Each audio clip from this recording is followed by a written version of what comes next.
It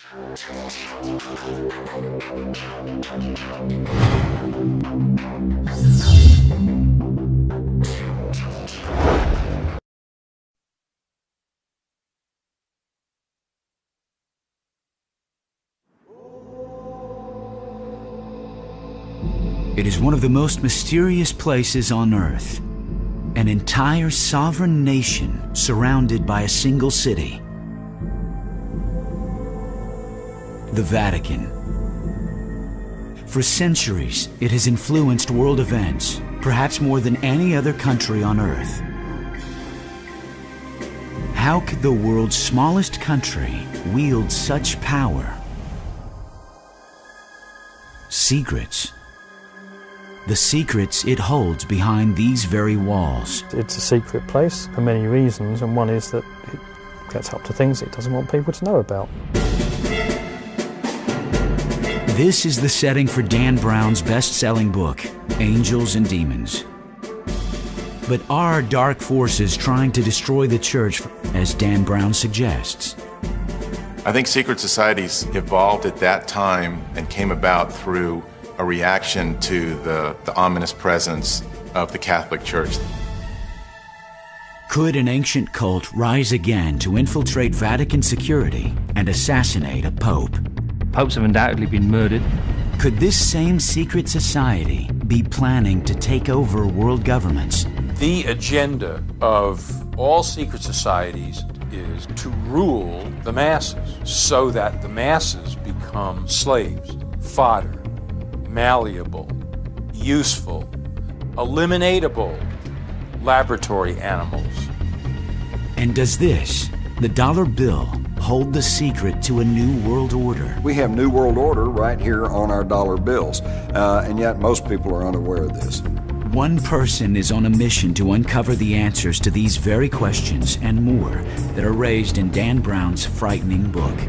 Simon Cox, along with other noted experts, are about to tell us what's fact, what's fiction, and what has yet to be revealed.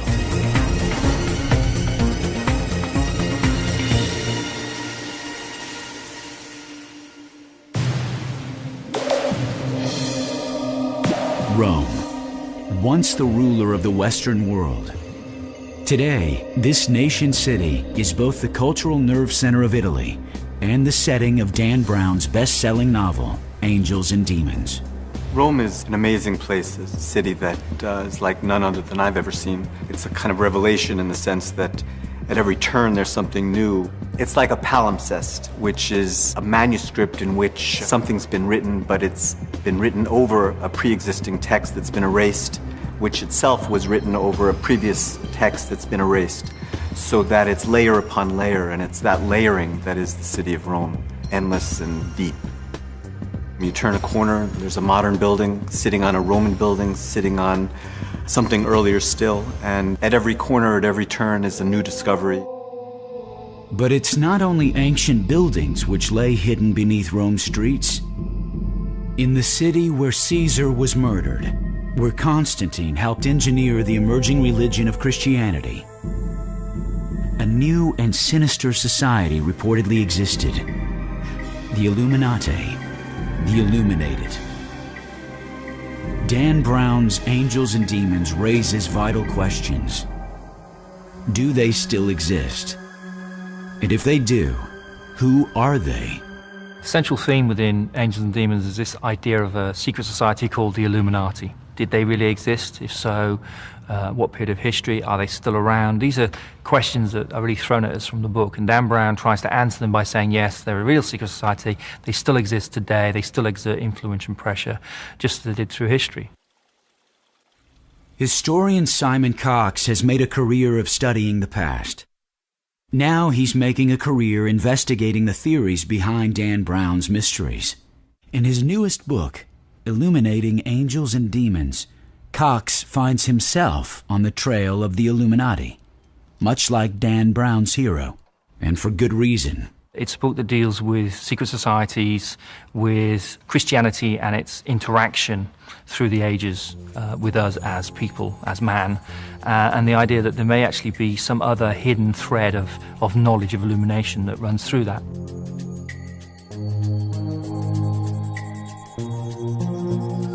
In the novel, a secret society known as the Illuminati sets out to destroy the Vatican and alter the course of world events.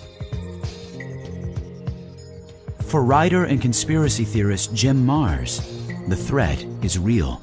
The final goal of the Illuminati is world domination. They go into great detail as to how they're going to accomplish this. They want to educate the young and convert them to their way of thinking. They want to destroy faith and confidence not only in the political systems but in religion. Fact is slightly different really to the fiction that Dan Brown has brought forward in Angels and Demons, in so much as the Illuminati, through my research I found, did exist as a real society. In fact, there were several different versions of the Illuminati. You have Illuminati springing up in southern France, in Spain. A look through history books shows that over the centuries, several groups have taken on this name. In Spain, they were persecuted, burned at the stake by the Catholic Church during the famous Inquisitions. But the mystery doesn't stop there. They're disparate groups, they're not groups that are linked. And the word Illuminati, or illuminated ones, or ones who see the light, is actually, when you think about it, would be a pretty normal name for various groups who want to be enlightened. And so I think that as a coherent body of people, a coherent secret society that has lasted throughout history, stretching all the way back to Egyptian times and through to the modern era, I think it's a non-starter. I don't think you have evidence for that. However, we certainly have evidence that a group called the Illuminati, who may well have existed through to modern times, certainly started in the 1770s in Bavaria.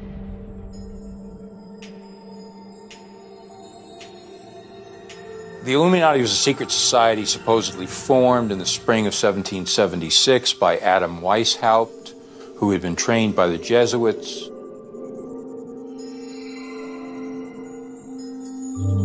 Devin Jackson is an investigative journalist for some of the most important publications of today. He believes the name Weishaupt is no accident. Jackson suggests that the name was fictitious, part of a secret code used throughout Europe that was the beginning of a fight by elite members of science against church-sponsored governments. Even more, Jackson believes the Illuminati may have started long before Adam Weishaupt took on the name. The question raised, however, is why would such a battle even exist? The Illuminati came into existence around the time of Galileo because of having this need to explore further and questioning things. And it was in an age of science was burgeoning and kind of busting out, literally almost, out of the confines of the Catholic Church. And so you had all these people like Galileo, and up into the 18th and 19th century, when exploration and this need for finding out things, how things worked in nature or in the universe, they just really had that need to find that out. I think in earlier centuries the church probably was anti-science because they feared a conflict between their dogma and scientific knowledge. Did Dan Brown have it right? Could the Illuminati still exist? Could they be trying to destroy world governments? In his investigation, Simon Cox believes the beginning of that answer lies in the very title of Dan Brown's book. A title that may lead us directly to the Illuminati. The book Angels and Demons, I think, is titled so because what you have here in Dan Brown's estimation, I think, is the idea of the study of light and dark. And so you have this study in dualism. On the one side, we're not sure who the angels are. We're not sure whether the angels is the church or science, because this is a book about church versus science. On the other side, you have the demons. Are the demons science? Is it the church? We're unsure about this. And I think that's the reasoning behind the title. I think it's quite a clever title to use. Angels and Demons is a great title. It does sum up very well the duality of the book and the theme of angels that runs through it in the Bernini statues that form the clues that run throughout the book. In Angels and Demons, the Illuminati gather in secret meeting places throughout ancient Rome. Each location anchors a surreptitious trail that Dan Brown calls the Path of Illumination. And each location is filled with Bernini's masterpieces, which allegedly hold clues to this subversive path, including his most famous work, the ecstasy of St. Teresa. Her hand allegedly points towards this path of illumination. Surprisingly, it forms a nearly perfect cross within the city of Rome. I think the path of illumination that Dan Brown highlights in his book is a real, it's something that has been used throughout history, although maybe not in the context that Brown is actually bringing it forward within Angels and Demons. The idea behind neophytes, behind initiates actually walking a path, metaphorical, real, is something that we do find symbolically throughout history.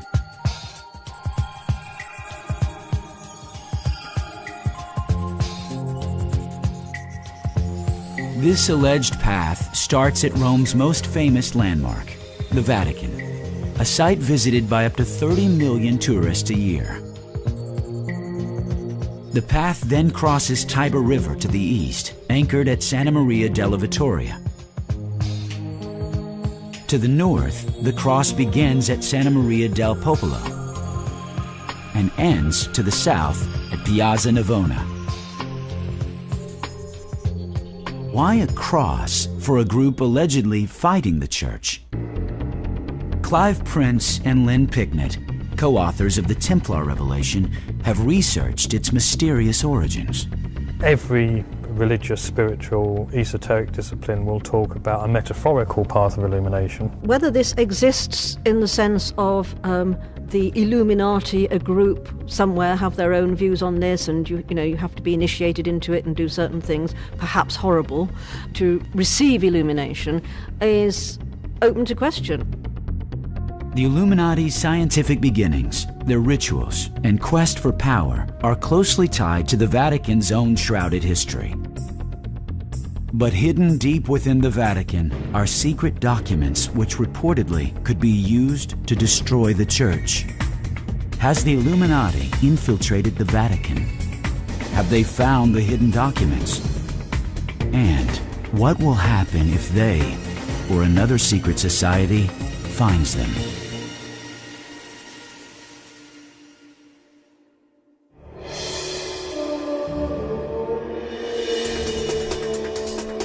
The Roman Church obviously is among the richest, most powerful institutions on the earth and has been for many centuries. And that's simply because if you go back to the time of the Middle Ages, the church commanded everything. For over 1,000 years, the Vatican influenced world events while wielding vast control over both kingdoms and royalty. They told the kings what to do, they loaned money, they ran every facet of everyone's life. And today, of course, with the democracy, freedom springing up around the world, they have lost some of that power, but they are still a very formidable institution. One example of the power of the Roman Church is that in the 1980s, they were allowed to open an embassy in Washington, D.C., which is still there today. So we recognize the Vatican as a separate nation, a separate state, and we have diplomatic relations with it, even though to many people this flies in the face of our contention that we have separation of church and state. The Vatican's location is a key part of Roman Catholic history, one that goes to the core of its faith. According to Catholic and Vatican history, the bones of St. Peter are buried underneath the cupola of St. Peter's Basilica in Vatican City, Rome. But what if the Vatican is not built over the remains of St. Peter? What if something else is buried underneath its ancient floors? This, though, is open to debate, and it is a contentious issue. Many people suggesting they're not his bones at all. Many people suggesting that they're actually the bones of an animal. Since its founding by Constantine the Great, nearly 400 years after the death of Jesus, the Vatican has been dogged by accusations of conspiracies and cover-ups, rumors which have continued for centuries. Some of those secrets could undermine the very foundation of the Church. It is information that the Church does not want to fall into enemy hands, like the Illuminati. We have the catacombs under the Vatican. which hardly anyone has ever been able to penetrate. All kinds of wild stories circulate about that, up to and including the possibility that they have the mummified body of Jesus, that they have lots of ancient artifacts, lots of historical objects that could point to a more honest and true understanding of human origins.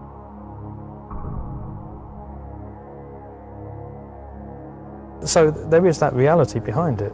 There is, it's a secret place. It is secret for many reasons, and one is that it gets up to things it doesn't want people to know about. The Church believes that St. Peter was given the authority by Christ to set up his church forever because St. Peter was the first person to see the risen Christ.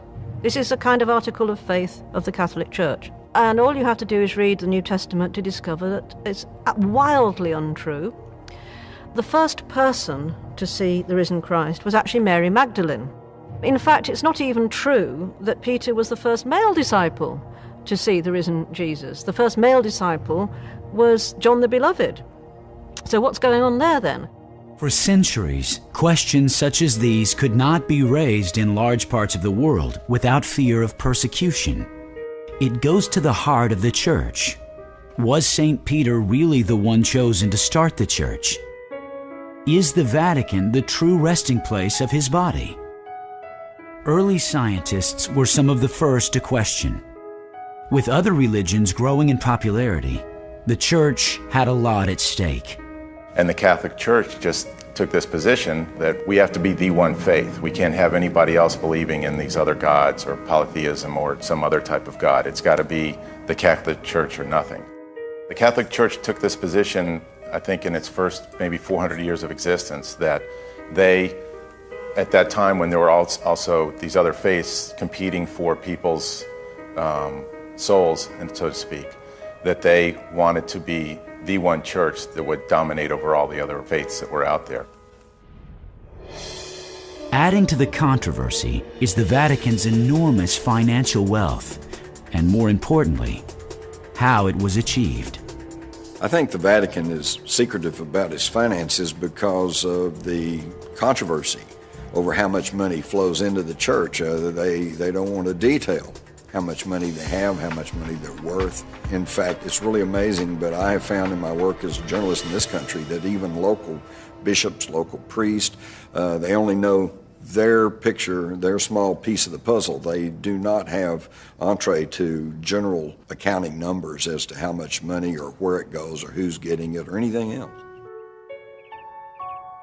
The Vatican has always been a very secretive place. There's even, well within living memory, there have been sort of great financial scandals involving the Vatican Bank and things like that. This enormous collection of wealth has had one other unintentional consequence: making the job of Pope one of the most dangerous in the world.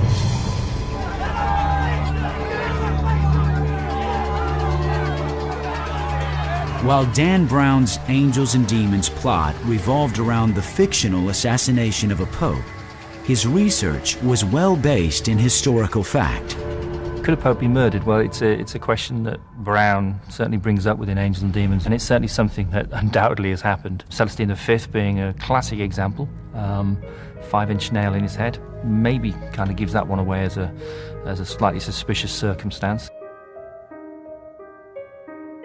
Stephen Ostro, a professor of art history, has researched the early centuries of the Vatican, uncovering a legacy of persecution and violence. The early popes were almost to a one martyred because they represented a tradition, a faith that was contrary to the Roman law. So if you go into St. Peter's, for example, all the piers of the main nave are adorned with portraits of the early popes, each and every one of whom was martyred for his faith.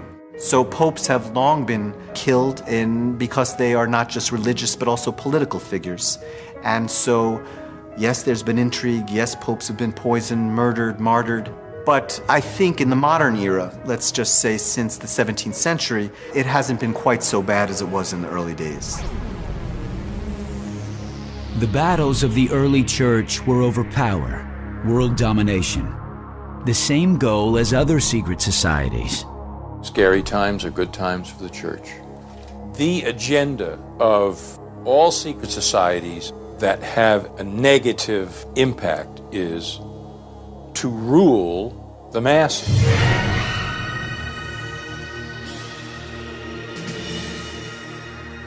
So that the masses become slaves. But it all starts with the idea of a few elite people looking down their noses at the rest of humanity. This early history of the church was violent, and like other kingdoms of its time, the church hierarchy was filled with hidden agendas by groups competing for world power. A new word developed to describe the concealed schemes of this time.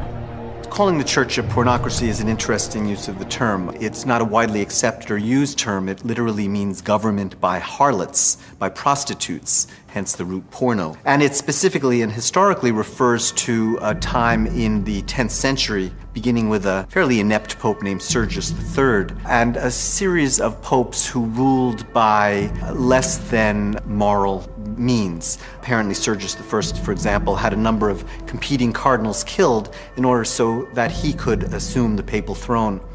The term got applied then because of these very powerful women, members of the aristocratic noble families of Rome, who kind of held the strings on the papacy and determined who would be pope at any given point, hence the term applied then. Much of this sordid history and internal secret battles is said to be sealed away in this building, 100 yards behind the Great Basilica on the Vatican grounds, the Archives. This sprawling complex is said to house the greatest collection of sacred books and folios in the world. Some have not been seen for centuries. The Vatican libraries extend for approximately 50 miles of books. The collection is enormous. I've been asked what's in the secret Vatican archives, and I must say, I don't know, because they're secret, and they have been secret for so many centuries.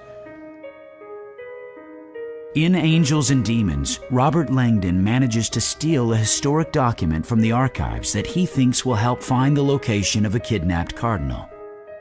Could such a theft be committed?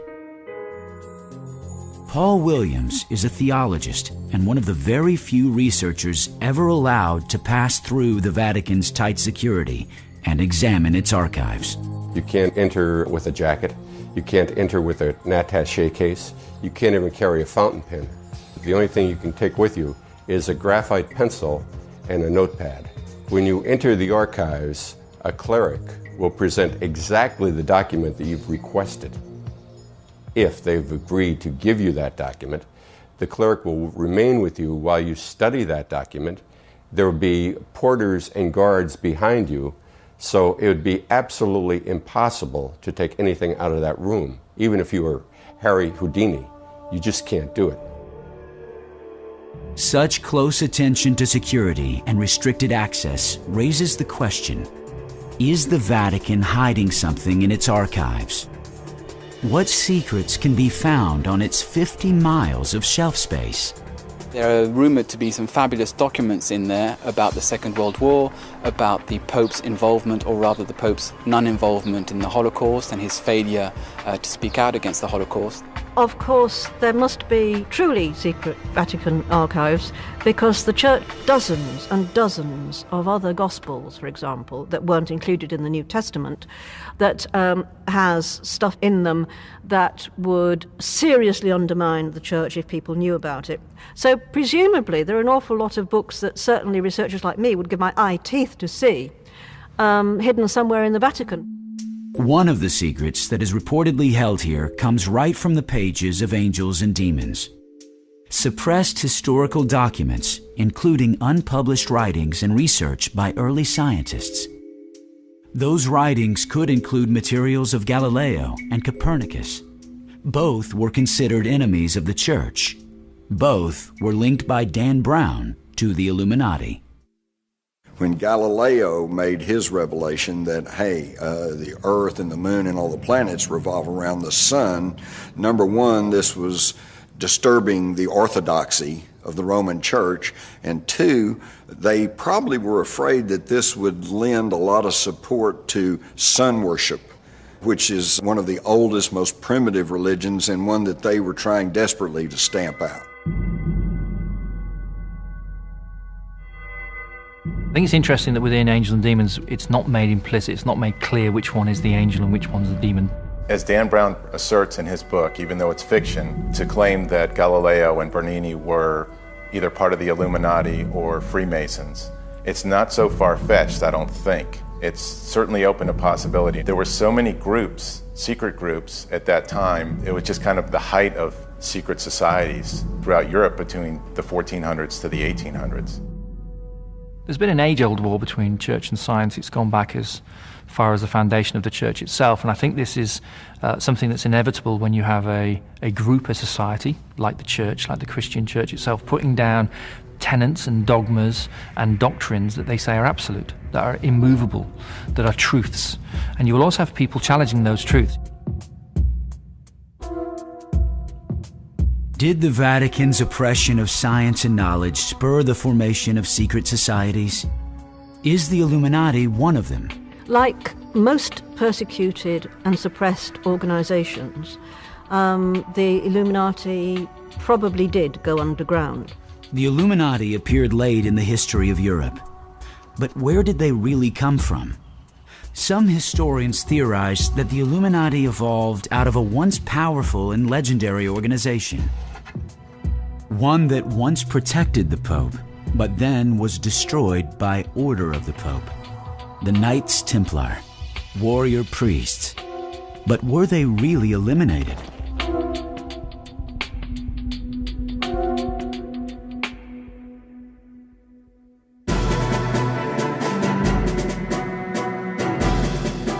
The Knights Templar started out as the Order of the Poor Knights of the Temple of Solomon. The Knights Templar were purportedly to be in possession of the Holy Grail. It was the year 1000. The Western world believed in the legend of the Holy Grail, a cup thought to hold the blood of Christ and his power. And now, a secret society of warrior monks allegedly found the Holy Grail. Through this legend and the power it conveyed, the Knights Templar became one of the most revered and feared secret societies that ever existed. Authors Stephen Ostro and Devin Jackson, who have dedicated years of research into the Knights Templar, describe them as early defenders of the Vatican who eventually became its biggest threat. They were ostensibly serving to free the roads for pilgrims to go to Jerusalem. They took up residence in the Temple of Solomon. They lived in the stables of the Temples of Solomon, and for about 8 years they conducted an excavation. The Knights Templar were these warrior monks, and what they did was they sometimes served as the guards for the Pope, but what they largely did was that they guarded the route, the pilgrims' route and the crusaders' route on the way down to Jerusalem. There were only 9 of them for about 9 years, so I don't think they could have done that, at least not very efficiently. They quite clearly had another agenda. They did seem to be looking for something in the Holy Land. They were very into secret knowledge. Even though they took a vow of poverty, the knights began accumulating more wealth than many rulers of the day. Land, money, shipping. The knights began to finance monarchies as well as the Vatican. The Knights Templar eventually became kind of a Templar Incorporated. They started the first branch banking, which means you could deposit your gold and silver in England and expect to take it out when you go to Jerusalem, so you wouldn't have to carry it along the highways. So they became the biggest property owner in Europe. At the same time, they owned the biggest fleet. Their vast wealth and influence made the Templars fearless and intimidating. They bowed to no king or leader, and soon, not even the Pope. Their wealth, however, might not have been their biggest threat. Historian Lynn Picknett believes the Knights may have started a new and competing religion. Knights Templar were accused of spitting and trampling on the cross in secret ceremonies and of worshipping a bearded, severed head. And they certainly had a great reverence for John the Baptist, overtly. And what was the significance of this? We discovered that the Knights Templar, when they were in the Middle East, met a group that was known as the Church of John of the East. And it was a group called the Mandeans, who originated around Judea, Egypt, 2,000 years ago. And they were John the Baptist's followers. The Knights might have been following a cult, sometimes called Johnites. But it's what Picknett says next that might have doomed the fearless Knights. They rant and rave against Jesus, who they say was a false prophet, who was a schismatic from John's religion, and certainly it does seem, modern scholars have found out that it's very likely that Jesus was actually started off as a follower of John the Baptist. Whatever the reason, the Templars soon grew more secretive, holding surreptitious meetings in hidden locations, much like Dan Brown's path of illumination. A growing allegiance to John the Baptist, along with their wealth and power, made the Knights the greatest threat the Vatican had ever seen. The Knights Templar refused to acknowledge superiority of anybody. They were becoming amazingly arrogant. They existed for about 2 centuries as an incredibly powerful, in every sense, order. And then they met with a very kind of sudden, abrupt and rather nasty end at the beginning of the 14th century when first the King of France and then the Pope turned on them. Eventually, the Templar Order became so big that they started to arouse the jealousy of the French king and also the ire of the population. They became regarded in Sir Walter Scott's term as haughty as a Templar, meaning that they just were so proud they could do anything they want. And so this aroused the people to be against them. Question's been debated ever since exactly what the motivation for closing this order down was. The standard reason that's given is that the King of France simply wanted their money. The reasons they were given at the time for them being suppressed was that they were the heretics and blasphemers. On October 12, 1307, the Knights Templar saw the end coming. Historians are convinced that they managed to spirit away their vast riches and collected treasure just ahead of the advancing armies of the King of France. These wagon trains full of treasure were brought to the harbor of La Rochelle, and from there they were loaded on 17 Templar ships, which basically disappeared from history. The next day, Friday the 13th, armies of French soldiers arrested all the Templars at every temple that they could find. And then killed them at the stake. Many were burned alive. To this day, some 700 years later, many people still fear Friday the 13th. But by 1307, when the last Grand Knight of the Templars was burned, the purge was complete. King Philip of France now had the funds to launch his war against King Edward I of England. But was the purge successful? Historical authorities like Jim Marrs think otherwise. It wasn't very effective because the Knights Templars had plenty of warning that this was going to happen. In fact, they only rounded up a handful of them. Most of them had fled or had simply changed clothes and blended themselves into the general population. From here, the mystery deepens. What happened to the surviving Knights Templar with their immense treasure and contempt for the Church? Did their descendants become the Illuminati?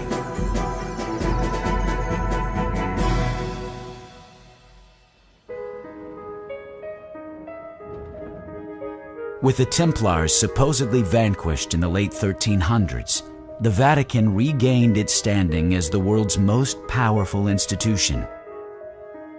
But over time, a more formidable threat to the Vatican came into being: science. Dan Brown's Illuminati are a society of essentially scientists, is the word he uses. It wasn't a word that was used at that time. That was formed in the 1500s so that they could pursue their work and share their work in secret because of the church's attitude to the work they were doing. Betty Ann Brown, an art history professor, feels that early scientists, astronomers, and even artists were the first to challenge the Vatican's view on man and nature. The church has functioned to explain the meaning of existence in a particular way. And science's explanation has often conflicted with the church's. Certainly, that was the reason that Galileo was a threat to the church, because if he suggests that the earth is not the center of the universe, that the earth revolves around the sun, he's challenging the Catholic tenet that the earth was central. There were supporters of Galileo within the church who disagreed with the view that if he was right, it proved these passages of the Bible to be wrong, on theological grounds. So yes, there were those who backed him, but obviously it's the Pope's word that goes at any given time. The Renaissance became a dangerous time to be a scientist. Many paid with their lives, including Giordano Bruno, a brilliant scientist and a follower of Copernicus. He was imprisoned in the very same church as was Dan Brown's heroine, Castile di Sant'Angelo. One of the prime examples of the church coming down hard on scientific thinkers was the story of Bruno, who was a bit of an extremist in some of his views. Bruno was famous throughout Western Europe for developing memory skills, a sensational theory in 1576. And because he believed, like Copernicus, that the earth revolved around the sun, he became an enemy of the church. The church taught that the universe revolved around the earth. And so the church arrested him and imprisoned him for almost 8 years, I believe, and tried to convince him to recant his teachings, and he refused, and in the year 1600 he was burned at the stake. Galileo could have faced the same fate. Like Bruno, he too was put on trial, twice, for his scientific studies. These trials were a central part of angels and demons' plot. The story of Galileo is very often misunderstood. There are two trials regarding Galileo. One occurred in 1616, in which he was taken before church officials because he upheld the Copernican theory at that time, that the earth revolved around the sun and that the earth was not the center of the universe. At that time, during his first trial, he was brought there by the scientists from Italy. Trial in 1616, he recanted that, and he said, oh yeah, I agree now with Ptolemy that the earth is the center of the universe. Well, he went back to the university and continued teaching that the earth revolved around the sun. He was brought before the Inquisition in 1632. The trial was held in 1633. There's a common conception that Galileo was beaten to his knees and forced to recant and thrown into a dungeon and starved. All these things are not true. Galileo was, at the time of his trial, was living in the Villa Medici. He was living in the lap of luxury. As soon as he recanted in 1633, his sentence of a term in prison was nullified by the Pope, and the Pope immediately gave him a pension to live on for the rest of his life, which he did, and a nice position. Did this persecution drive Galileo to join an underground movement? And as Dan Brown suggests, the Illuminati? Historian Clive Prince has the answer. Galileo couldn't have been a member of the Illuminati because it didn't exist in his day. As to whether he was a member of a similar society, there's no evidence either of his involvement in any kind of movement like that, or his inclination to be involved in anything like that. Still, many leading artists and scientists of the day began joining secret societies, like the Priori of Sion, familiar to readers of the Da Vinci Code. As far as I can tell, Leonardo da Vinci and Isaac Newton were both members of the Priori of Sion, but definitely With Da Vinci, he was into a lot of strange stuff. He was kind of a polymath. And so it makes sense that he would be into that, and he was very much into, in terms of his paintings and his drawings, there was a lot of stuff that's people still don't know exactly what it means, and it probably points to maybe his membership in this or some other group of, secret people. Well, in Angels and Demons, the idea behind much of this is that you look at people like Bernini, the sculptor, and Raphael, and Dan Brown postulates or puts forward this idea that they may have been members of this secret organization, the Illuminati. My research has shown that that is undoubtedly not the case. People like Bernini and Raphael were God-fearing folk. They were kind of coming around at that period of the Age of Reason and Enlightenment, and when a lot of scientists such as Galileo were pursuing knowledge that was outside the purview of the Catholic Church and using rationality and scientific method to get at what they saw as deeper, larger, grander truths. Those larger, grander truths were sought after by more than just Renaissance scientists. This is a war that's been going on for a long time for control of the planet. How do you fight such a war?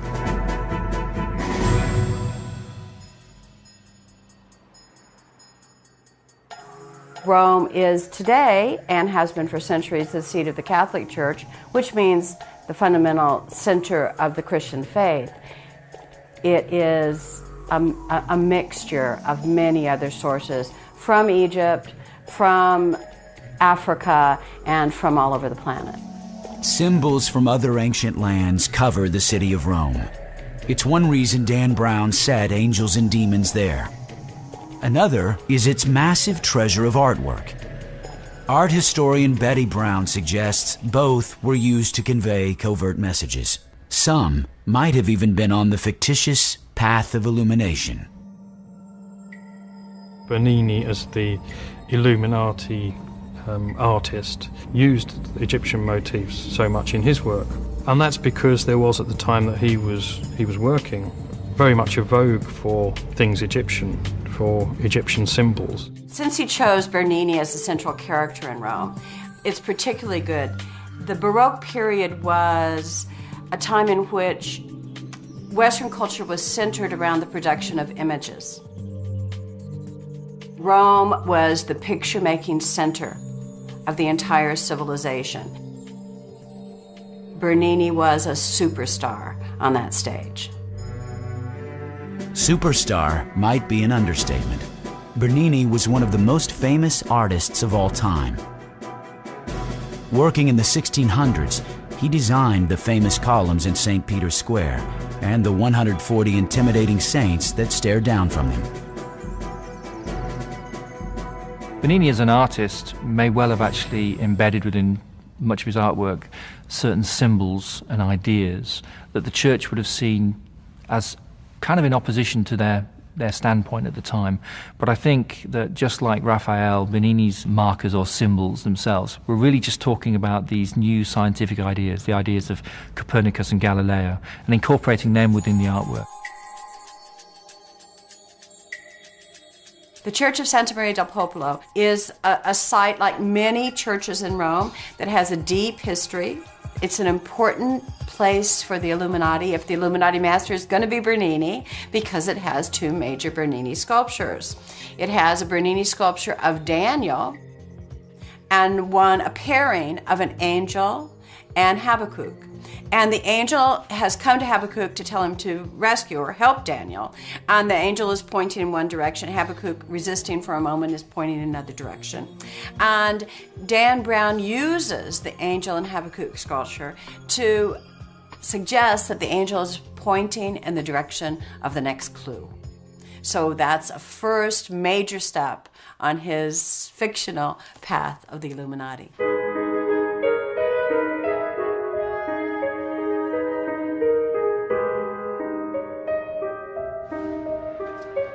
Another location on Dan Brown's path of illumination? Bernini's Four Rivers Fountain. It's the southwestern tip of the path's cross over the Tiber River. And at the center of this Baroque masterwork is this, a large obelisk. Did Bernini purposefully place this pagan object here as some type of signal? The obelisk at the center of the Four Rivers Fountain is another one of the ancient obelisks that were brought to Rome, and it lay in another side of the city, but under dirt and years of debris. The Pope who patronized Bernini and created that fountain was Innocent X, who wanted to create a monument at the center of that piazza, which was, in a sense, his kind of family turf. His family's palace is right adjacent to it. Wanted a monument that marked the center of the piazza and glorified him and the church as well. An interesting question, though, is why Bernini used Egyptian motifs so much in his work. It's a question that has intrigued conspiracy theorists for centuries. In the Fountain of the Four Rivers, each of the human figures represents a river, and so it's accompanied by symbols designating which river that is. Those are the more overt symbols, but Bernini could have hidden all manner of other little tricks in there had he chosen to do so. But it isn't the fountain that has most historians perplexed. It's this sculpture, often considered Bernini's masterpiece. And it's right on the eastern end of Dan Brown's Path of Illumination. It hardly seems like an accident. The Ecstasy of St. Teresa is one of Bernini's most extraordinary works. The sculptural group is the centerpiece of an entire ensemble, a chapel that Bernini designed for the Cornaro family, a wealthy Venetian family.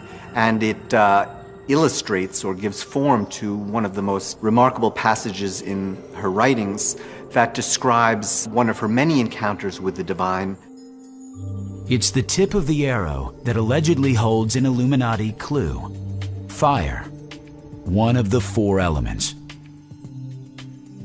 The Illuminati were early scientists.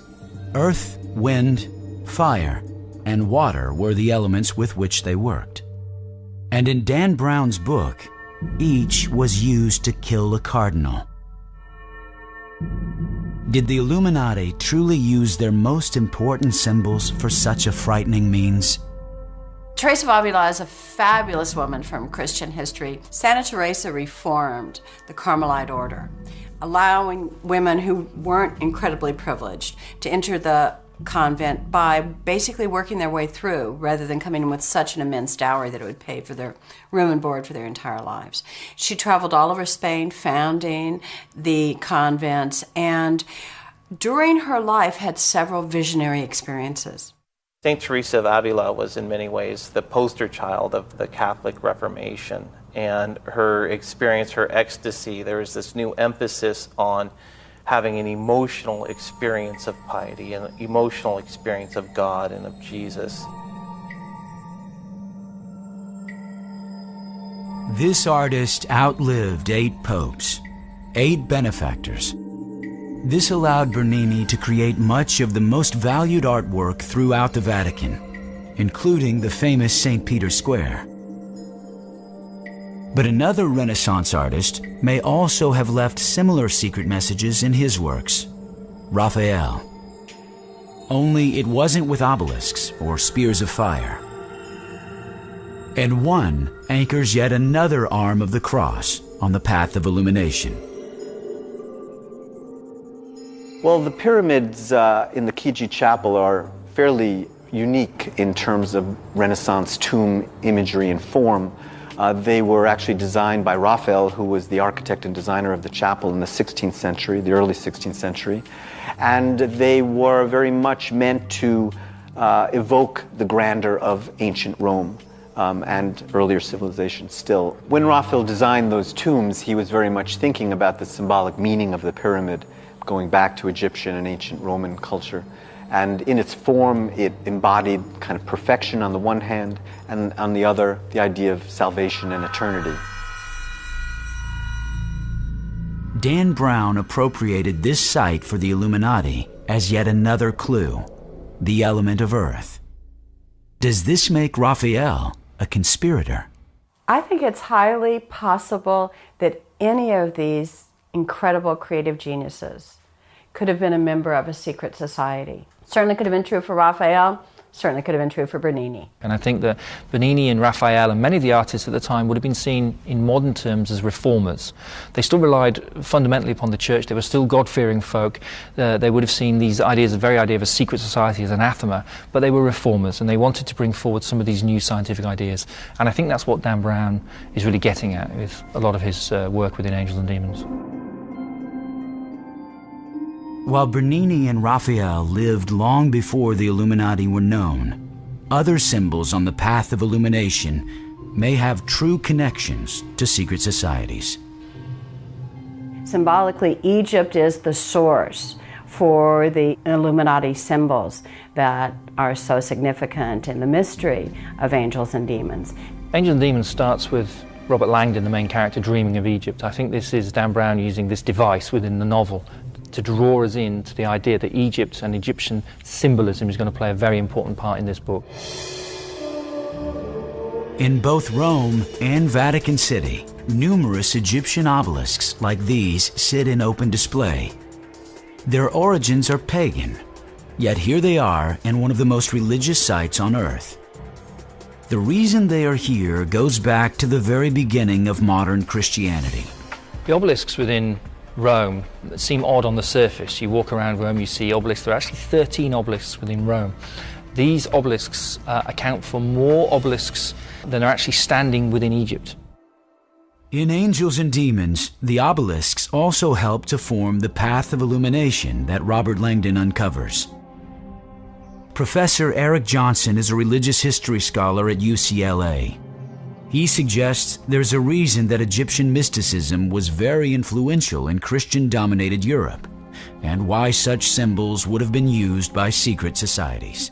There is a fascination with Egyptian culture, or at least Egyptian philosophy, during the Renaissance. Renaissance humanists thought that the Egyptians were the source of very, very ancient wisdom that had been lost, and so there was this attempt to recover this ancient knowledge and ancient wisdom. I think the obelisk in St. Peter's Square weighs about 180,000 tons, and so they had to construct massive casings in order to house it, to put it on a kind of causeway and move it, even if it was just several hundred meters. It was a colossal undertaking, thousands of men, horses, and you name it, in order to achieve the moving. It is at the foot of this obelisk where one of Dan Brown's most gruesome murders takes place. The final clue is left by Bernini, who created this square in 1656 to hold 300,000, a staggering number for its day, and a testament to the power of the church. It is this elliptical relief laid in the center of the square by the obelisk, the West Ponente, wind. This stands in St. Peter's Square. It's on one side of the grand obelisk there in the square, the West Ponente, and it really just represents the idea of the wind blowing from the west wind. There are certain Christian symbolic references here that you could make and you could put into that. What Dan Brown had in his book about the Illuminati, what makes them a little bit more on the edge, a darker edge of things, is the fact that a lot of their symbology and the way they went about things and some of their so-called rituals, they borrowed a lot of their symbology and that kind of stuff from Egyptians, from Babylonians, which everybody was doing that at the time.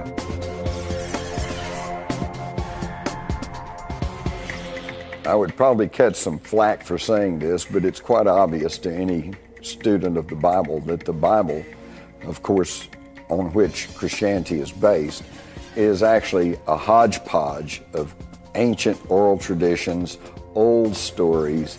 I give you one classic example is the story of Noah and the ark and taking in the animals. This is a story that dates back to the Sumerian tablets that predate the Bible by probably at least 4,000 years. And in the Sumerian tablets, we have the exact same story. The church appropriated many symbols. There are some scholars who believe that the Christian cross symbol is actually an appropriation of the Egyptian Ankh symbol, which, as you know, is like a cross but with a rounded top. But it was worn as crosses are worn today. The image of Christ as Good Shepherd, the young boy holding the sheep, That's an appropriated symbol as well from ancient times. Egyptian religion and what we know as modern-day Christianity only fundamentally differ in a few points, really. Egyptian religion was a religion of symbolism. Christianity, you could argue, is a religion of symbolism too. We have the symbol of the cross, for instance, which is probably the best-known symbol that we have in the world today. Experts suggest that one major difference separates Christianity from Egyptian religion: the belief in dualism, especially good and evil. This theme runs throughout Angels and Demons. It also accurately describes the epic battle between the church and science, between the Illuminati and organized religion.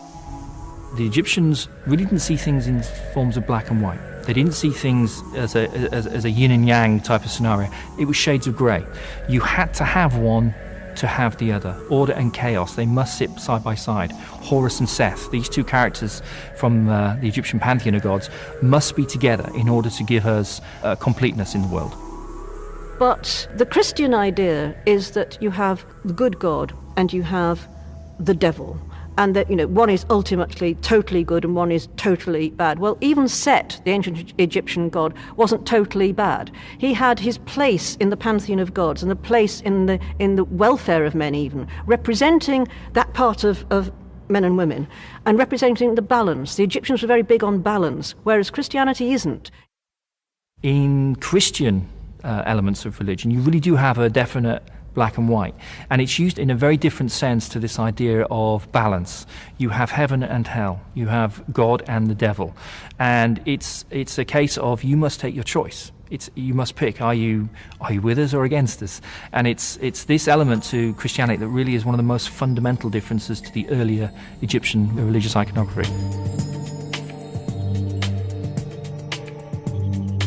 So this is another way in which Rome transformed itself into a sacred center for the entire empire, and so all the gods that were venerated in the empire were venerated in that temple.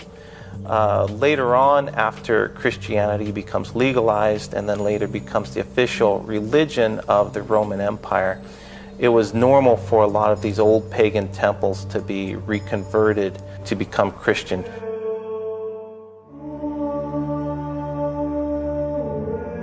It's one of these very pagan temples that became one of the most famous basilicas in Rome, the Pantheon.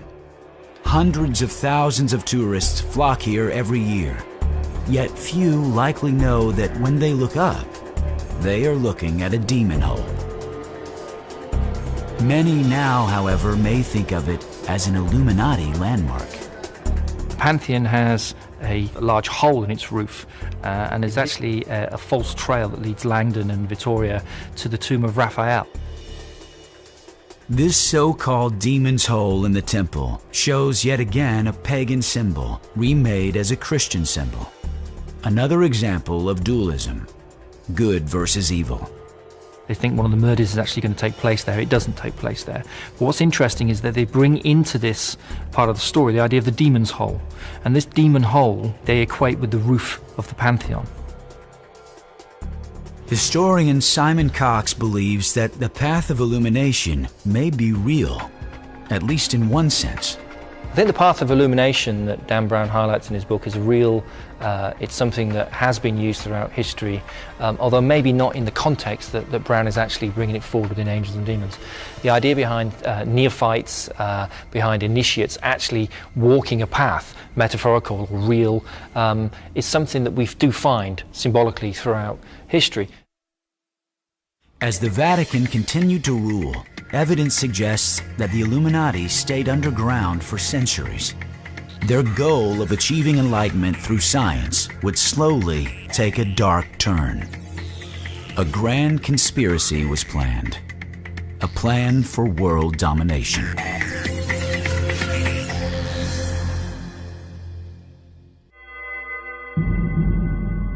Well, we've all heard that knowledge is power, but secret knowledge is even more powerful.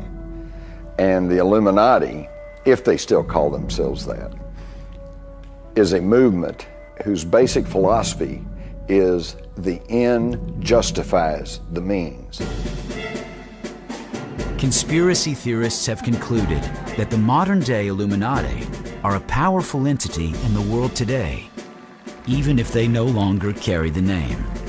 They will do anything to further their agenda. Kill, maim, destroy, lie, cheat, steal, whatever. And this is quite effective because they will pose as anything. They're liberals, they're conservatives, they're fascists, they're communists, they're Democrats, they're Republicans. They're anything that will further their agenda, and this makes for a very, very powerful and effective secret conspiracy. Theorists like Jim Marrs and Paul Williams suggest that the Illuminati's call to arms came with the formation of the most controversial secret society of the last 300 years.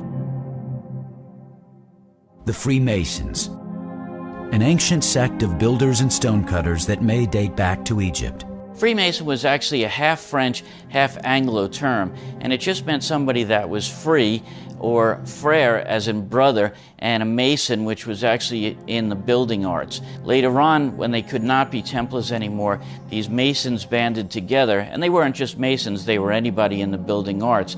They would form lodges, and so if a brother mason came from another lodge into your town, you would be responsible to help give him shelter, give him food, and if possible, give him a job to do. Others, like investigative journalist John Rappaport, believe that the Knights Templar never were destroyed. They simply went underground for centuries. But now, Rappaport suggests, the Knights have finally re-emerged and possibly infiltrated the Freemasons. Freemasons, to me, evolved out of the Knights Templar. Knights Templar were partially destroyed by edict of the Pope and the King of France, fled the scene, reformed themselves as a kind of secret society called the Masons, put their Templar past behind them publicly so that no one hopefully would discover that this was a reformulation. When the Knights Templars came back from the Holy Land with all of their newfound wealth and knowledge, they proceeded to work closely with primitive but existing stonemason guilds. And these were stonemasons who would clump together to form a kind of a union and then collectively work to build cathedrals and churches. And so it was the stonemason guilds that were the genesis of the Freemasonry. But the Freemasons as an organization has survived for an incredibly long time, given that even though they didn't set themselves up in direct opposition to the church had a huge fear of that Gnostic-based belief that you could attain this knowledge on your own. Like the Templars before them, the Freemasons became an enemy of the Vatican, who views them as a threat to its sovereignty. Freemasonry has been the target of 17 separate degrees by the church. It is outlawed by the church, and members that of the Catholic Church that become Freemasons are subject to excommunication. You cannot be a Catholic and a Mason. From the time of its inception, Freemasonry remained anathema to the Catholic Church. In the United States, it is believed that the Freemasons became established as early as the Revolutionary War. More importantly, author Jim Marrs and others believe they quickly became political players in the fledgling government.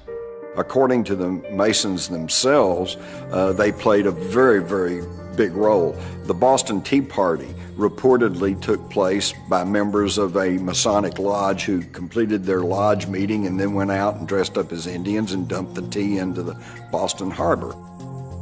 The number of America's founding fathers who were also Freemasons might be a startling fact to many. In the United States during colonial times, Freemasonry was the grease of the economy, that in many cities you had to become a Mason in order to do business. Benjamin Franklin understood that when he went to Philadelphia, that by becoming a Freemason, his newspaper and his printing press would get jobs from the city. John Hancock knew that in Boston, where about a third of the people depended on him for their income, he could trust people if they were Masons, so he would not give a job to someone that wasn't a Mason. George Washington was actually told in a letter by his brother, if he wants to get surveying jobs, to become a Mason, and that would facilitate him getting those jobs. And of the 57 some odd signers of the Declaration of Independence, at least 50 of them were known to be Masons. So there's really not much question that the Masons played a very prominent role in the founding of America. Perhaps it was coincidence, but the founding of the Illuminati in Bavaria appears to come full circle with the founding of America. Did the Illuminati find a sympathetic secret society in the newly formed United States? The Illuminati were founded in a kind of a banner year of 1776. That's their date, and May 1st, no less, kind of international communism, May Day.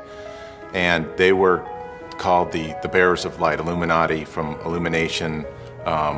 You kind of find this knowledge about yourself or information through the light. There have in fact been several Illuminati groups. The best known one is the Bavarian Illuminati group, and it's best known because its ideals of liberty, equality, and fraternity, if that sounds familiar, they became fundamental to the Enlightenment that appealed to the founding fathers of this country. With Freemasonry firmly established in both the United States and Europe, the Illuminati reportedly began to secretly expand their power base by infiltrating Masonic lodges. But in 1782, at the Wilhelmsbad Convention, the Illuminati rolled themselves into the Knights Templars and into their creation, the Freemasonry. And this is where the merging of the Illuminati and the Freemasons took place. Some of those lodges have been infiltrated, for example, by Adam Weishaupt, who formed the Illuminati in 1776. He thought a very good way to spread the word was to simply infiltrate and take over certain already established Masonic lodges. And if it is internationally controlled from one point, and if that point has some very dark agenda. Even founding father George Washington, a Freemason, openly feared the Illuminati's infiltration. Interestingly, George Washington said that he believed in the Illuminati conspiracy, he said, but it's nothing to do with Freemasonry.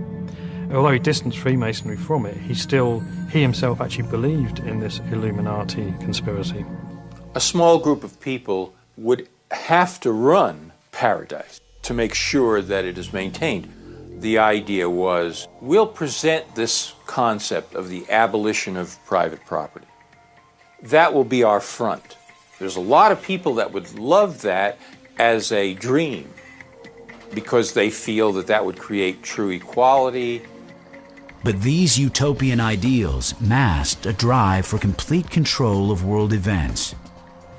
Could that drive lead them to take over the United States?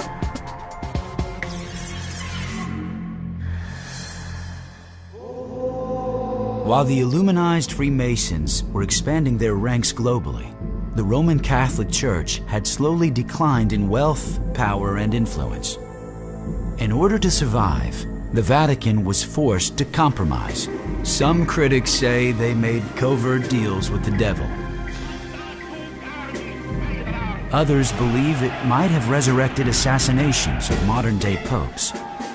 Well, first with the Lateran Treaty of Mussolini, and then to a reported secret concord between Hitler and the Vatican. There were accommodations made prior to World War II between the fascists and the church. But basically it was kind of, we'll leave you alone if you'll leave us alone. That's why there were no prominent outcry against the atrocities of Hitler and the Nazis by the church.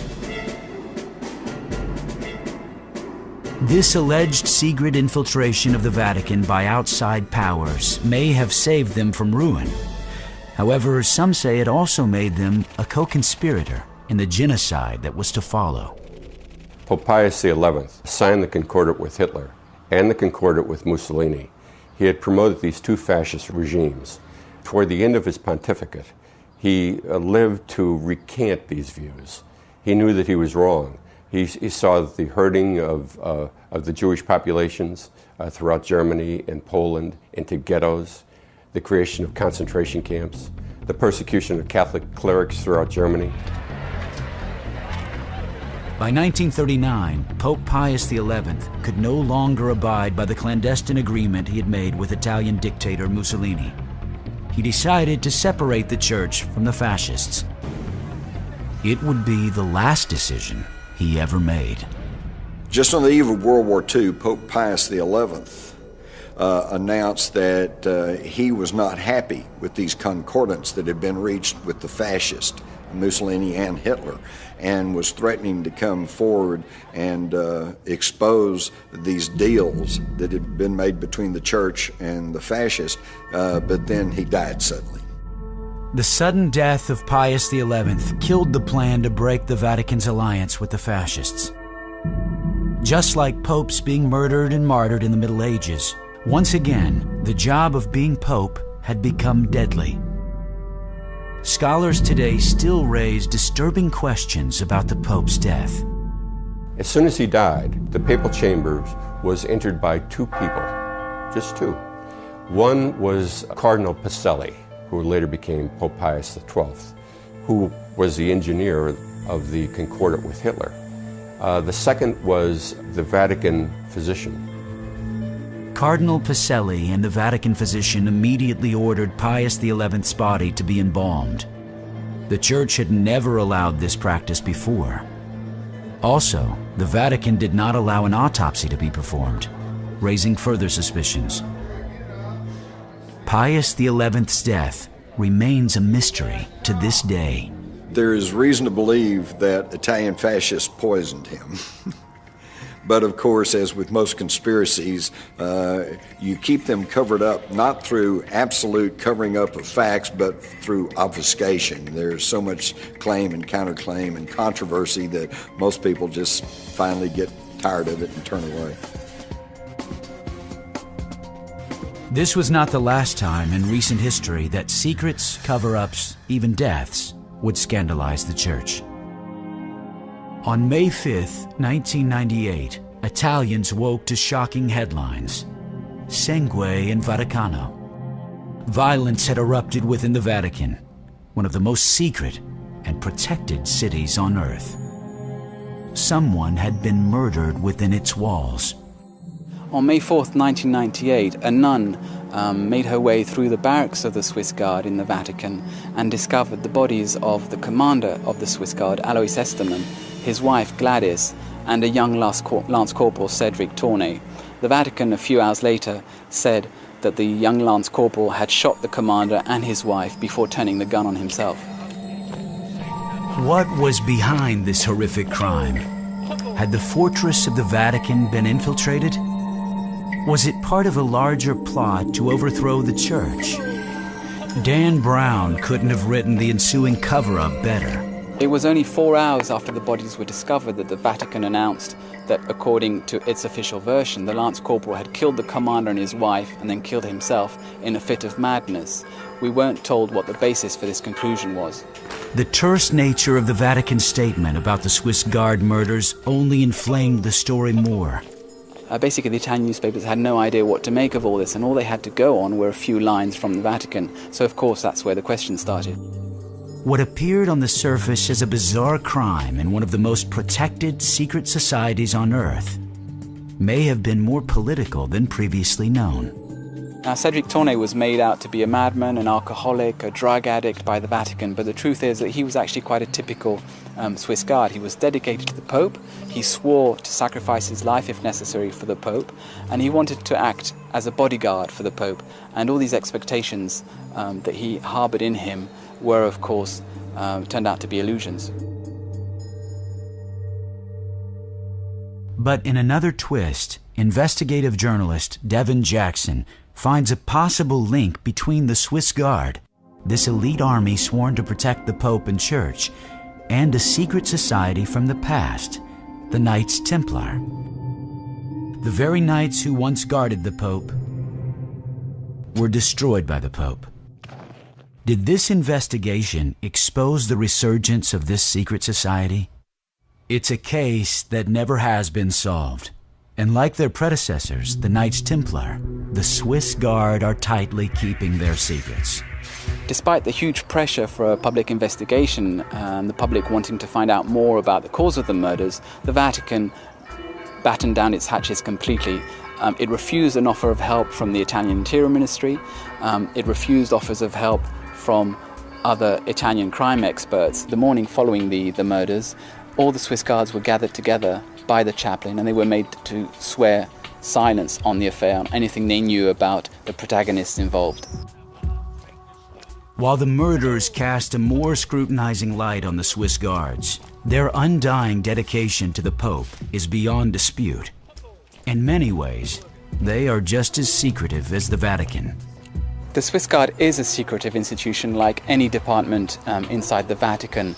The officers, the men of the Swiss Guard, have to swear an oath of loyalty to the Church, and it's inculcated into them that includes defending the interests of the Church at all times. Though Dan Brown depicts the Swiss Guards as a sophisticated private army in Angels and Demons, experts tell a different story. It's fair to characterize the Swiss Guard as a tourist attraction, a paper tiger, rather than a crack fighting force. Because of their tangible connection with the Vatican, some even suspect that papal foes, like Knights Templar, infiltrated the Swiss Guards centuries ago.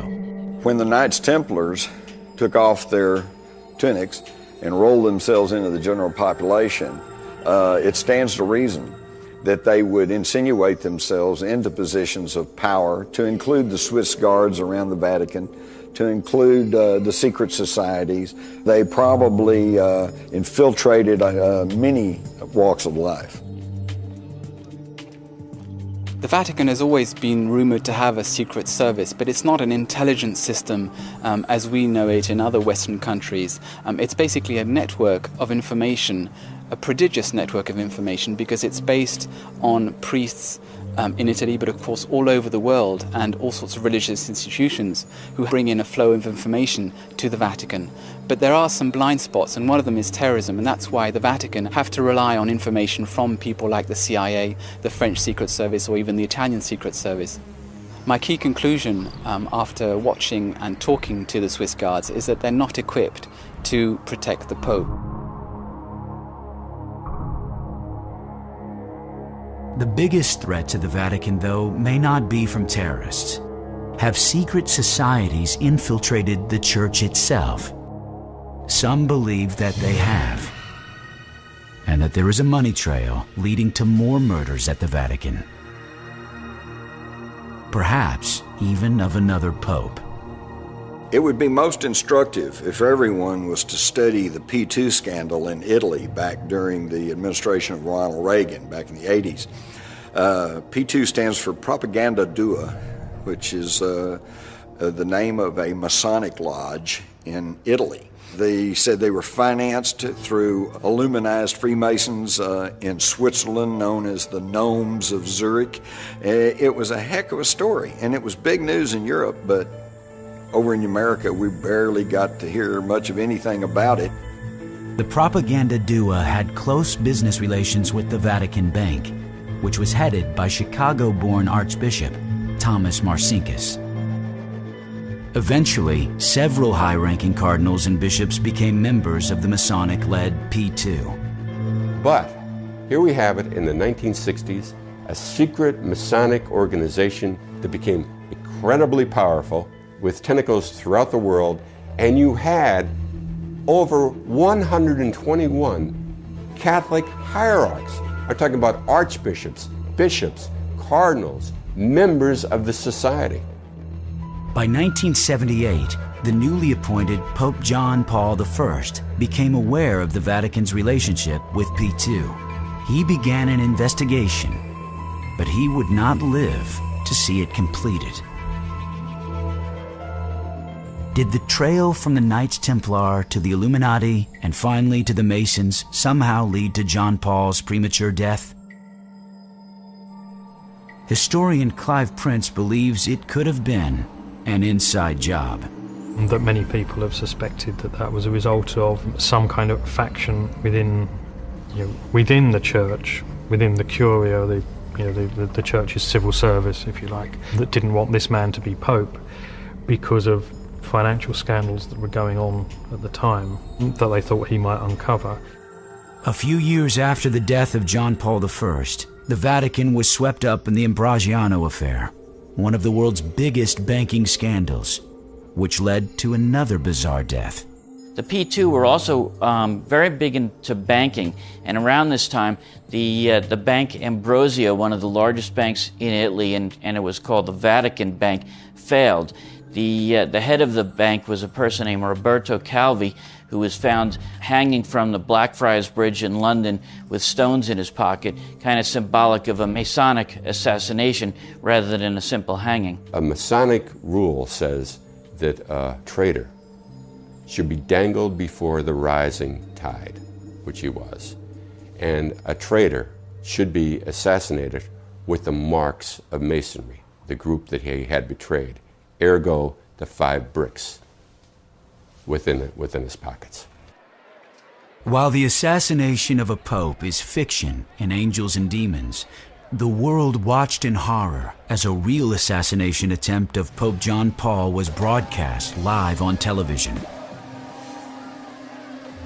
Even today, the question remains, was it a lone gunman, or was there a larger plot?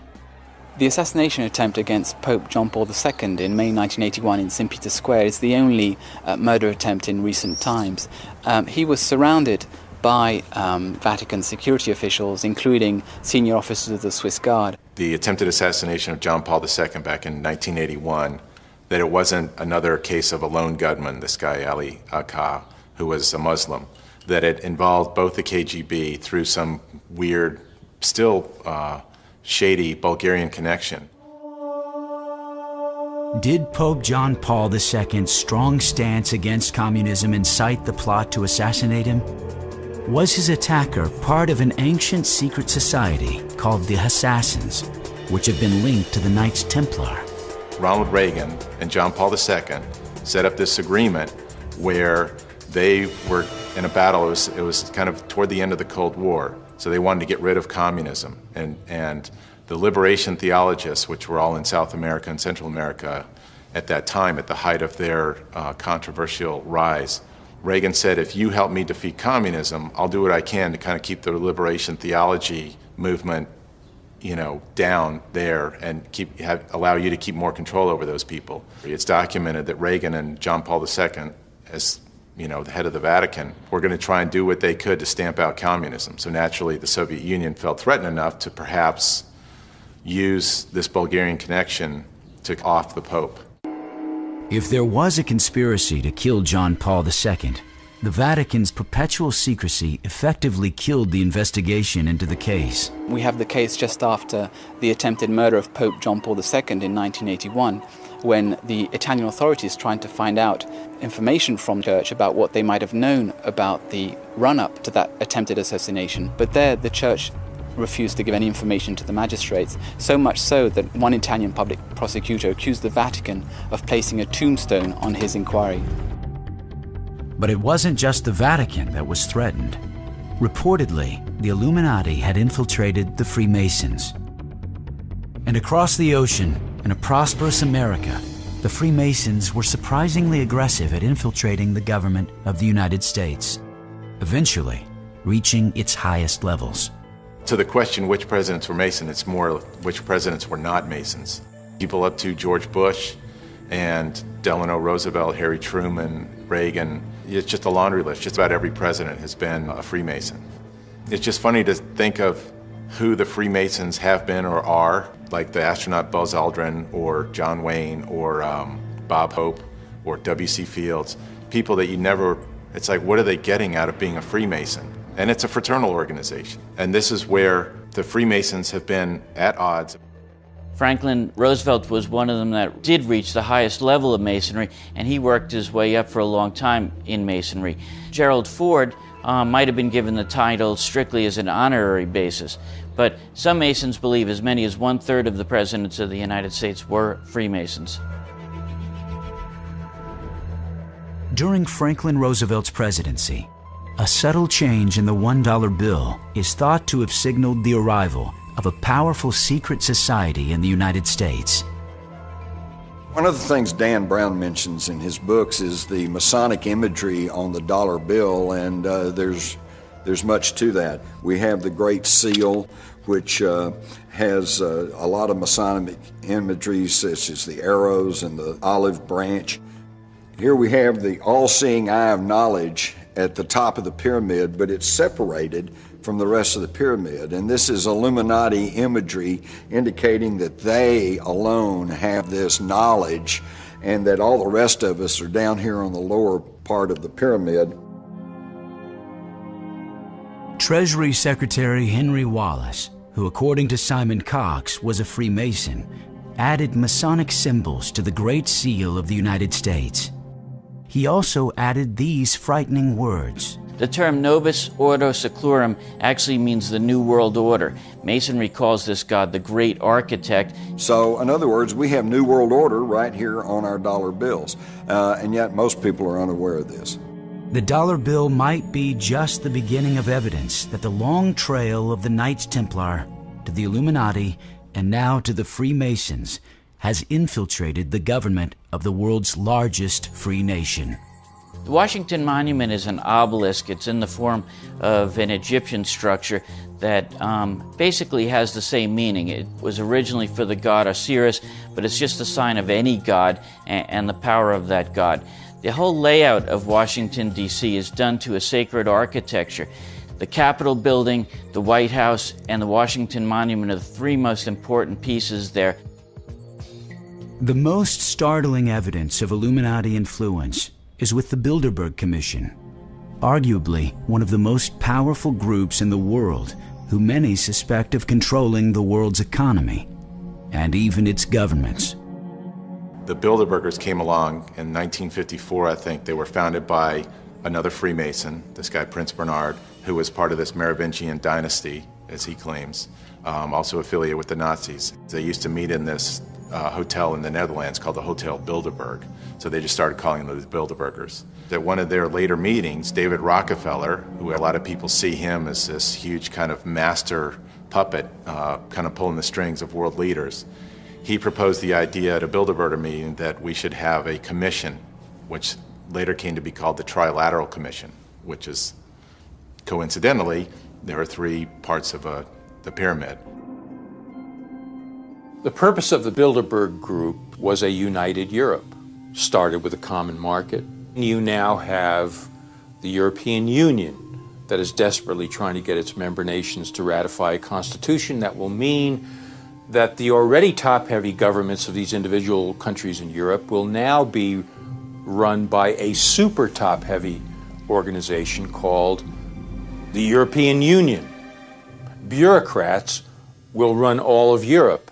There will be no borders. The rule of the few over the many. There's a great deal of secrecy, especially with the Bilderbergers. There's a great deal of privacy of what goes on within the Council on Foreign Relations and the Trilateral Commission.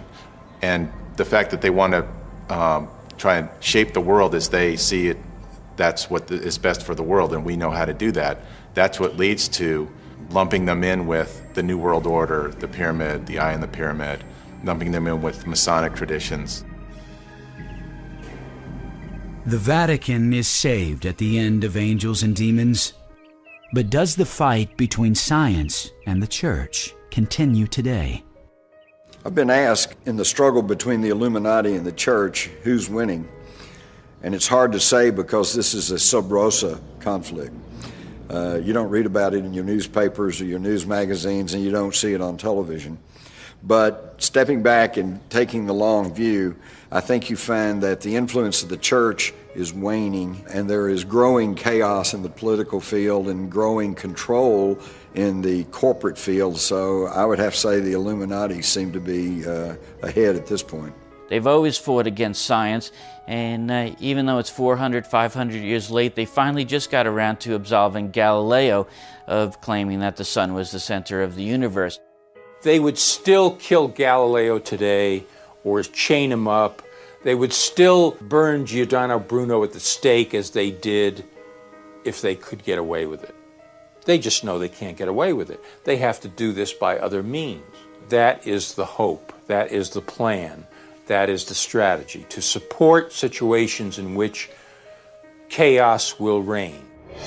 Does the Illuminati still wield power in secret societies?